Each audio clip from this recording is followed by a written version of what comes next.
Good afternoon to you and many thanks for making time for us. A lot of stories shaping the news this Sunday afternoon, including lessons that Kenya can learn from the Netherlands as far as environment, agriculture and health is concerned, given their long-standing relation that spans for over 6 years now. And also some good news for Kenya, as the country has come in second position in the just ongoing Berlin Marathon, where Cyprian Kotut finished second in just 2 hours, 3 minutes and 22 seconds. Some good news for Kenya there. This is Lunchtime News. I'm Doreen. Arange Baranabuli is our sign language interpreter. And now, the Ethics and Anti-Corruption Commission officers have arrested John Koveti Lumula, a cleaner working for Kakamega County government, who is alleged to have accumulated unexplained wealth of over 615 million shillings. Officers from the anti-graft body raided his home and offices where they found documentation and cash that showed he owns a top private school worth 200 million shillings run by his spouse, hotels, land, commercial buildings and high-end vehicles. EACC spokesperson Eric Ngumbi says his wealth is suspected to be as a result of the proceeds of graft, as it was not commensurate to his known income.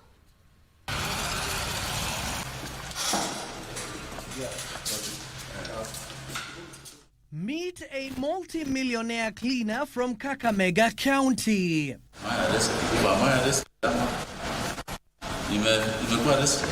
John Koveti Lumula, a Kakamega County official who has amassed unexplained wealth of over 615 million Kenyan shillings.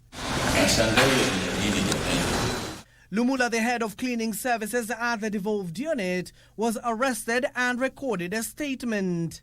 Sleuths from the anti-graft body raided his home and offices to unearth how he accumulated his wealth as a county officer. The multimillionaire cleaner, according to the Twali Bambarak-led body, allegedly amassed wealth that was not commensurate to his legitimate income, which EACC suspects to be proceeds of corruption.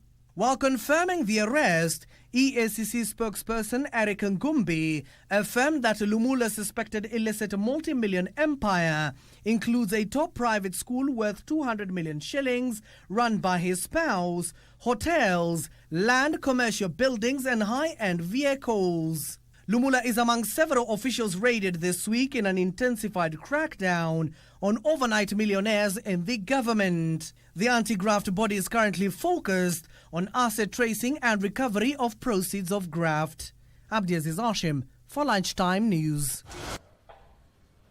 To some politics now. A section of elders from Embu and Tharaka Nithi counties have called on those pushing for the ouster of Deputy President Rigathi Gachagua to reconsider their move and call off the planned impeachment. The elders warn Gachagua's impeachment, if it sails through Parliament, will have grave consequences for the Kenya Kwanza administration. This even as Makueni Senator Dan Manzo claimed that the proposed ouster motion does not meet the constitutional threshold. Debate continues to rage amid claims of a plot to impeach Deputy President Rigathi Gachagua. And with the motion expected in the National Assembly, the country's second in command has gotten backing from his backyard as his tribulations continue. A section of elders drawn from Embu and Tharaka Nithi counties are calling on the planners of a ouster motion to back down, as the impeachment has the potential to tilt the political fortunes of the Kenya Kwanza regime in the region. Ni kwa nini inakuwa rahisi watu kusema tumfukuze Gachagua, watu kusema ati itakuwa hii na hili, ali yule mtu ambaye ameappoint Gachagua, His Excellency the President Dr. William Samoei Ruto, na ambaye kama anjatosheka na uongozi wa Gachagua anatakiwa kuwa ameeleza nchi kwamba atosheki sababu ya fulani na fulani na fulani. While expressing their dissatisfaction with the political temperatures in the country, the elders called on MPs to refocus their energy on legislation and championing for development. Sisi watu wa mlima na wale wanapenda amani, hakuna impeachment. shauri nchi inaweza kusambaratika shauri ya kitu kimoja tu. Na kwa hivyo kama ni national office yote ikihusishwa senators, MPs, women rep na hata wa councillors wote, tafadhalini hiyo maneno mfikirie mara ya pili. Tungetaka warudi manyumbani na waende waseme hivi, miswanda hiyo yote ambayo inaambatana na kumfukuza Gachagua kutoka kwa kiti, wawachane naye ndio nchi iweze kupata utulivu. Gachagua has also bagged the support of Makueni Senator Dan Manzo, a Wiper Party legislator who says the Oster motion allegedly fails to meet the legal threshold. And while the country is healing, then comes the attempt to remove the Deputy President, Rigathi Gachagua. I want to say that removal is also unconstitutional. I should be challenged in the courts. There are no grounds of removal of Rigathi Gachagua as stipulated in the Constitution. Meanwhile, Mbeere North MP Geoffrey Ruku, a proponent of Interior CS Kithure Kindiki's leadership in the Mount Kenya region, has dismissed the fronting of Kirinyaga Governor Anne Waiguru as the region's favourite for deputy president if Gachagua's impeachment sails through. He claims the debate on Gachagua's replacement is premature. Let the process, which is conducted by the Parliament of the Republic of Kenya under the Constitution of the Republic of Kenya, take its course. Kama hiyo process itafaulu pale bungeni, ikifika hiyo wakati tutanjua yale ambayo itafanyika huko mbele. John Jacob Curia, The Lunchtime News. Elsewhere, concerns are mounting over the security of land ownership documents following the theft of 367 security papers at the government printer that has been confirmed by the Ministry of Lands through a public statement. A Gazette notice issued on September 26, 2024 brought to light the theft of 367 security papers intended for the printing of title deeds.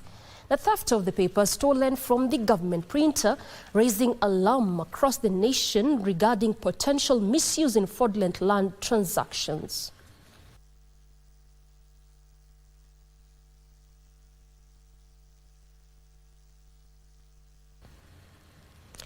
The government has blacklisted and imposed a ban on 500 private recruitment agencies involved in fraudulent activities targeting Kenyans seeking employment opportunities abroad. Addressing journalists after the launch of the United Democratic Alliance Comrades Mombasa chapter, the Principal Secretary for Labour and Skills Development, Shadrack Mwadime, underscored the government's commitment to safeguarding Kenyans from exploitation by unscrupulous recruitment firms, stating that the blacklisted agencies were found guilty of swindling job seekers, many of whom were lured with false promises of lucrative employment in foreign countries. Kuwa na kampuni karibu 1,000 ambao kazi yao ni kutafutia Wakenya kazi huko ng'ambo, lakini tukagundua wengi wao ni wakora, ni briefcase private recruitment agency, rogue recruitment agency, wale ambao wanachukua Wakenya wanawaambia watapatia visitors visa ili waende huko ng'ambo, lakini mwishoe Wakenya wanapata wako taabuni wakiwa huko nje. So kile ambacho tumefanya, tumezipunguza kutoka 1,000 kwa wakati huu ni kama 500 peke yake. There is a very stringent vetting process that has been put in place. We involve all security agencies and government ministries ili kuhakikisha Wakenya wasidanganywe. Na kile ambacho tunasema ni kijana yoyote ambaye anahitaji kwenda ng'ambo kufanya kazi, you must access the National Employment Authority website. Mkiangalia website ile, zile zote ambazo pengine zimekaguliwa vyema ziko sawasawa in black, lakini zile ambazo tunajua ziko na dosari, ziko na tashushi, they are all in red. So we are telling young people to avoid the ones that are in red and only deal with the ones that are in black. Kakamega Governor Fernandez Baraza and Chair of the Finance Committee in the Council of Governors wants the Senate to pressurize the National Treasury to release 103 billion shillings owed to counties for July, August and September. Speaking at a funeral service in Matungu constituency, Baraza said the delay in disbursement of funds was significantly hampering service delivery and stalling ongoing projects in the 47 counties. We want to tell our senators, this is the time we want you to stand and be counted ili tulete pesa hapa za kufanya maendeleo. Shina bweni, sisi kama viongozi wa magatuzi zote 47, we want to tell the CS National Treasury, miezi 3 hatujapata pesa za counties hapa. Tunataka tulipe ma contractors, tulipe mama wetu ambao wanafanya kazi, tufanye shughuli ya kuleta maji, tusaidie wakulima wetu ili pesa ambazo tunaleta hapa ziweze kufikia watu wetu hapa. And now more than 80,000 Kenyans took advantage of the free entry directive to KWS-managed parks and reserves across the country to enjoy Kenya's rich flora and fauna. The government approved the free entry with the aim to promote conservation awareness and domestic tourism for locals. In a report released by the Kenya Wildlife Service, Nairobi's Safari Walk Park recorded the highest visitation of more than 16,000 Kenyans, with Kisumu and Lake Nakuru parks welcoming a total of 12,063 and 9,938 visitors respectively. Out of the total number of visitors recorded in all parks and reserves across the country, 40,819 were citizen adults, with 42,533 being children.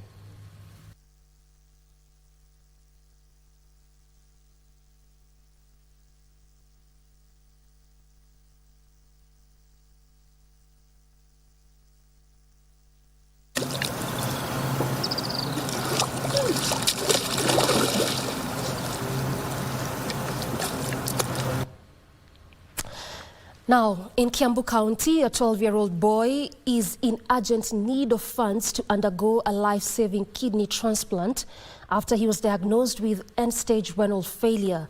The family of Jeremy Mbau, who has been undergoing dialysis for 4 months, say they have depleted the family resources and cannot afford to raise the 5 million shillings required for the life-saving surgery. They are now pleading with well-wishers to come to their rescue to give him a shot at life. We would like to warn our viewers that some of the pictures may be a bit disturbing. We catch up with the family of 12-year-old Jeremy Mbau at Wangige in Kiambu County. Jeremy, the firstborn in a family of 4, is lying on the couch. He has just returned from hospital after undergoing dialysis. The side effects of the dialysis are still visible. On this day, he's bleeding from the mouth. Sometimes you go for dialysis and he can't stop breathing because of the heparin they use. Sometimes when there is something called urea, when they are very high, he also breathes. So he can either breathe out of urea being high, he can also breathe out after dialysis. So the challenge we have is now when the HB is low. When the HB is low, we have to go back to the hospital. His mother, Mary Wamboi, narrates her struggle with his condition after doctors discovered he was born with 1 kidney at the age of 5. The discovery followed numerous hospital visits after his face began to swell. His only kidney has since been compromised. But after several dialysis, they just discovered that his had completely failed, and that is now when we started dialysis. But they said that was just a temporary help. He just needed a kidney transplant. Jeremy, who was in grade 7, was forced to drop out of school in June 2024. He's unable to eat and depends on supplements. 1 bottle costs 750, and he takes 2 daily. So that is 1,500. And then we also have these biscuits. It is also high in calories. It is also supposed to supplement to help him add weight. And we have the calcium because everything goes down after dialysis. You need calcium, so we use these ones. Jeremy is in urgent need of 5 million shillings to undergo a kidney transplant, with his mother said to be the donor. In 3 months, he has lost more than 12 kgs. So the doctor's advice is that the sooner, the better, because the dialysis is really consuming him. So we consider here in our country, but the timing, in Kenya, it takes a lot of time or a longer time for you to be able to have a transplant. Yes, so that is why we prefer abroad, because it might not take that long, because according to the doctor, we don't have all that long. His parents are currently unemployed and unable to raise the funds. It is not easy, but we believe that we can do it. And we will do it, and Kenyans are generous. So my appeal is anyone who can offer anything, please kindly help us save Jeremy's life, because the only way to save his life is through a transplant. To assist little Jeremy have a shot at life, you can donate funds to the family through M-Pesa paybill number 5159219. Account number, enter your name. I repeat, M-Pesa paybill number 5159219. Account number, your name. Nancy Okwari, Lunchtime News. We pray that baby Jeremy gets the much needed medical assistance to bring his life back on track. Time for a break now. We recoil with plenty more. After this breather, stay with us.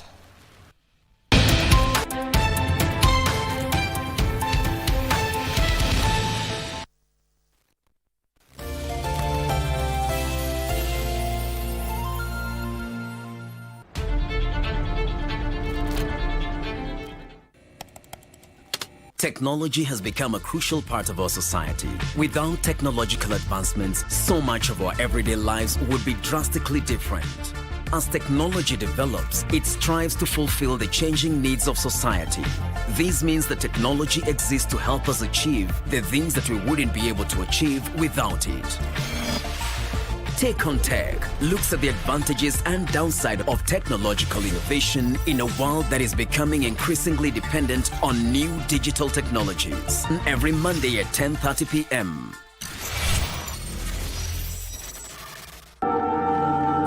Telesia, kama utaniambia ni nini nakusumbua, tutakosana na wewe sana na usiwe kanyanga hapa kwangu tena. I had told you not to bring our issues to this family. I was right. You spend most of your time here. Kwani leo toke hata nje kupunga hewa? I'm sure you're now very happy that you're fighting. Drop the act. Mimi ndio nitakuwa nazipeleka mpaka kwa bank. Sipi utavamiwa.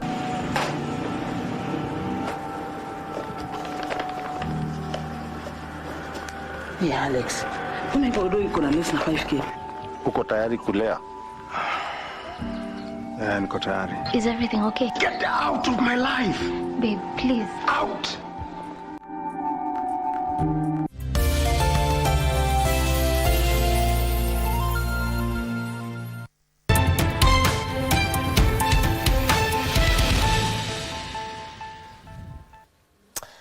Welcome back. This is Lunchtime News. To matters education now, elections for the position of NAT Secretary Bungoma South have been called off indefinitely. This follows chaos that erupted during the elections after 250 teachers who were eligible to vote realized that their names were missing from the voting register. The seat fell vacant after the former secretary was appointed the ambassador for United Arab Emirates. Two candidates had presented themselves for elections, but they both agreed that all eligible members needed to be included in the register. NAT Secretary General Collins Oyu called off the election, saying that new dates for repeat elections will be made public soon. Some people have been denied to vote on the ground that their names are not in the NAT register. But their pay slip shows they remit the NAT fees. We have made a decision We cannot afford to have elections without the participation of over 215 teachers. So the labor officer who's in charge has requested me to make the pronouncement that these elections must be repeated in a more credible manner.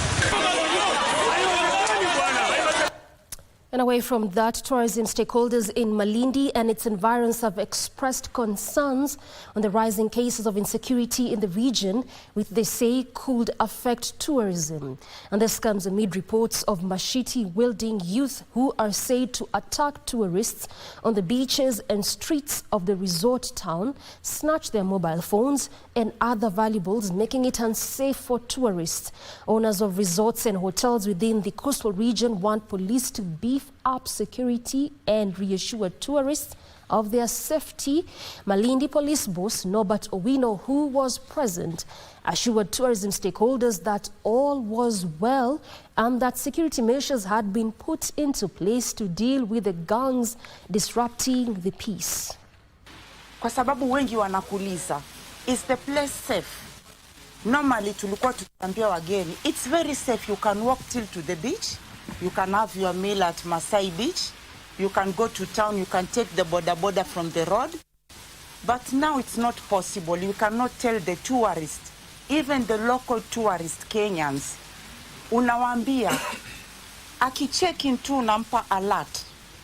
Don't go out when it's dark without a boda or without a tuk-tuk. We get harassed. The clients get harassed. The residents get harassed. So I do not know what really is happening. I was speaking to Thierry that some years back, we used to have these trainings as Kenyan Association of Women in Tourism. So we'll go from one beach to the next to just try and train the beach operators so that the guest, when a guest is walking, they do not feel harassed. So that cooperation tuikuze, tuishikilie, tui-enhance, tuendelee nayo. Ambapo ukiitwa uandike statement, so be it. Don't withdraw such a complaint, such a case, ukijua vizuri kwamba case ilikuwa ya robbery. Now, emotions ran high at the Kitengela GK prison in Kajiado East Sub-County after an inmate who had served a 20th year jail term was set free. David Muia was initially sentenced for 20 years but appealed and was successful, and his sentence was reduced by 5 years. Muia, a father of 4 from Makueni County, said life in prison is not a walk in the park, saying he is remorseful for the mistake he did and is ready to take on life as a changed man. The father of 4 bid life behind bars goodbye in style, with jubilant family members and friends receiving him. According to the officer in charge of Kitengela GK prisons, Chris Tanus Makoha, correctional facilities are keen on ensuring beyond rehabilitating offenders, they carry out structured reintegration of inmates back in the society. Maisha ilikuwa ngumu, lakini Mungu akanitia nguvu. Nikaendelea, nikalea watoto, wako wazima. Maisha ya jela inategemea vile wewe mwenyewe utakaa. Wewe mwenyewe kwanza ujikubali ya kwamba ulitenda ama au kutenda, lakini ukubali ya kwamba umeweza kufungwa. Ukiweza kukubali hivyo, maisha kwako haitakuwa magumu. If someone has stayed in prison for a long time, it's a challenge for them to go back and resettle in society. And therefore, they need someone to journey with them when their time for release is due. In the wake of the tragic loss of 21 lives at Endarasha Hillside Academy in Nyeri, a coalition of 5 counties from the Mount Kenya and northeastern region is taking decisive action to bolster their fire and rescue services. Approximately 100 emergency response trainees from 4 counties and 2 universities in the larger Mount Kenya region have been engaged in intensive training in Tharaka Nithi County and equipped with modern skills in emergency management of especially fires and accidents. The training provided by UK-based firefighters offers an opportunity to acquire modern skills and benefit from their extensive experience. The idea is that to form maybe a regional response team for us to not keep relying on the maybe UK team to come and train us. That's why we are trying to convene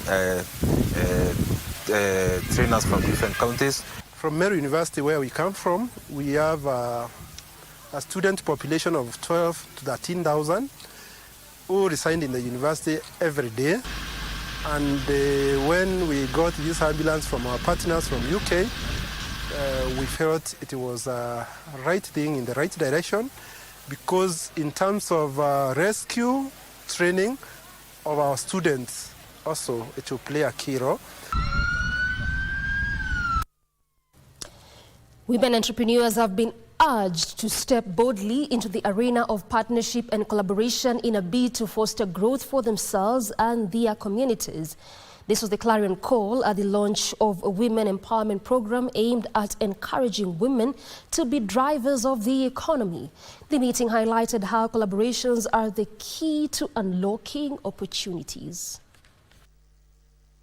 We are gathering today all the women entrepreneurs, all the women Kenyan entrepreneurs here at the University of Nairobi with the support of the Greenbelt movement to gather together and try to establish networks and also have some training and to share experiences regarding women and entrepreneurship. These investments are more than just about creating businesses that allow us to acquire material wealth. What we need to be able to do is create the businesses and industries that allow us to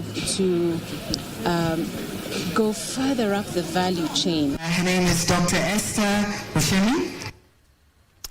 Moving on, the Cabinet Secretary for East Africa, ISAL Areas and Regional Development, Beatrice Askul Moe, and leaders from the North Rift region have vowed to work together to end the retrogressive culture of cattle rustling and banditry.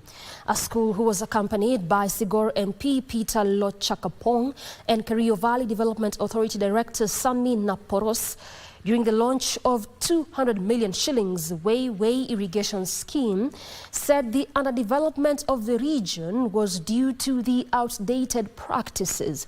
The leaders urged residents to find alternative sources of livelihood to spur development.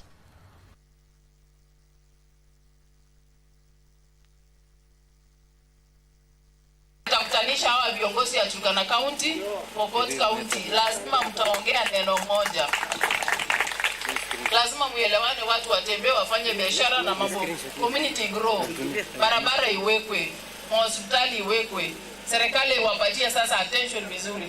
Na hii mambo ya KPR kila saa ipungue. Tumeanza kuongea kama viongozi, mimi nauliza pia waheshimiwa MCAs waanze kuongea. Sasa waziri akiwa pale kama ni waziri wa Kenya, tukishirikiana pamoja na yeye, mambo ya ukosefu wa amani itakuwa ni kitu ambaye sasa ni historia kwa hii.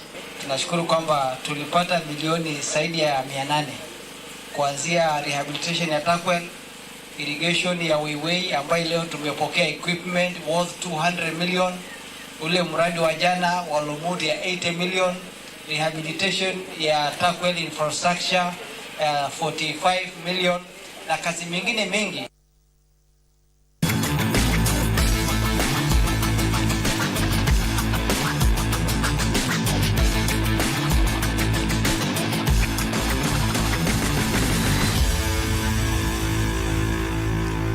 Time for sports now, and the World Soccer Governing Body FIFA has named the 12 stadiums set to host the new-look Club World Cup in the United States next year. The tournament, which will run from 15th of June to 13th July 2025, is the first staging of an expanded 32-team competition. Matches will be played across the U.S., with the final to take place at the MetLife Stadium in New Jersey. 5 miles from New York City, Chelsea, Manchester United and Real Madrid have all automatically qualified from Europe as the most recent winners of the Champions League in the last 4-year cycle. Bayern Munich, Paris Saint-Germain, Inter Milan, Porto and Benfica will also feature. 6 South American clubs and 12 teams from Asia, Africa and North America will make up the rest of the tournament, while a spot is given to 1 club from Oceania and another from the US as the host nation. We are not only taking club football to the world, but most importantly, we are taking the very best of global club football across America. So let's see where we are going to be in 2025 and at the FIFA World Cup in 26. Thank you so much.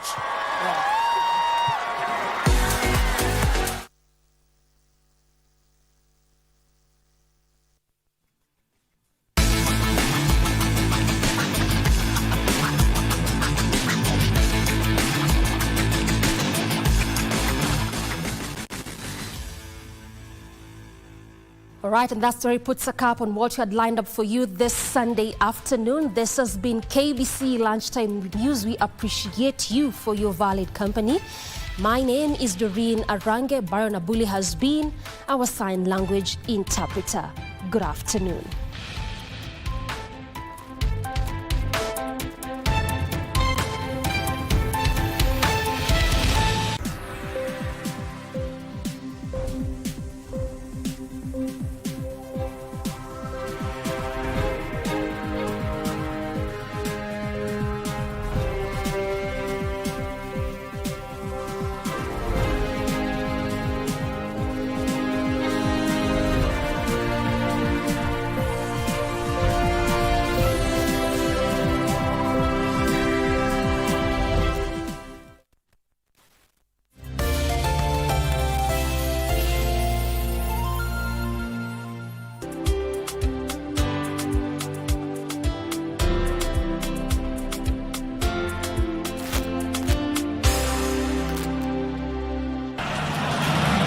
Harambee Stars are set to face Cameroon in October before hosting the return leg in Kampala in mid-October.